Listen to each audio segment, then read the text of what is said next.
नमस्कार साथियों, आज मैं इस वीडियो के द्वारा आप लोगों के लिए काल सर्प दोष के बारे में बताने की कोशिश करूंगा। पहले तो हमें यह समझना चाहिए कि जो काल सर्प दोष है ये क्या होता है। देखो, जब किसी भी व्यक्ति की कुंडली में सारे ग्रह राहु और केतु के बीच में होते हैं तो ऐसी स्थिति को हम काल सर्प दोष कहते हैं। ऐसा इसलिए कहा जाता है क्योंकि जो राहु है वो सांप का मुख होता है और जो केतु है वो सांप की पूंछ होती है।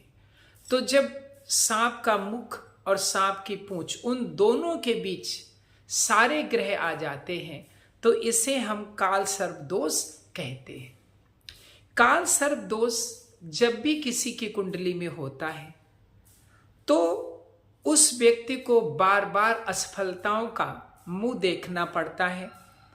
ऐसे व्यक्ति को आर्थिक रूप से बहुत तंगी होती है, मानसिक तनाव रहता है, अक्सर परिवार में झगड़े होते रहते हैं और लगभग हर काम में रुकावट ही आती है।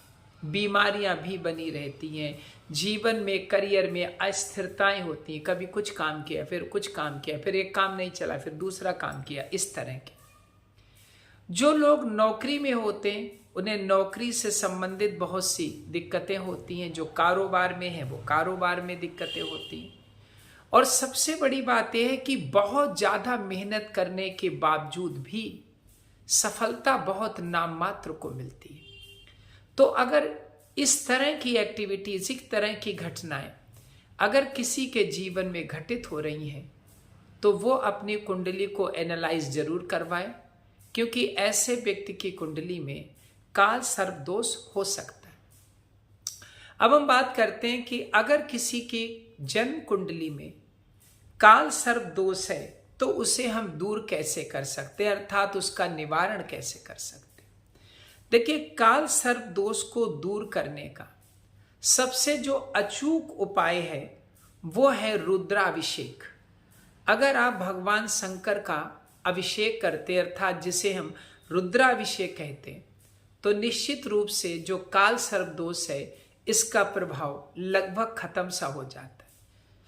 जो लोग ऐसा नहीं कर सकते हैं वो रोज सुबह शंकर भगवान की जो शिवलिंग है उस पर 1 लोटा जल चढ़ाएं और राहु और केतु का जो मंत्र है, ओम राहुवे नमः, ओम केतुवे नमः, इसका पाठ डेली करें।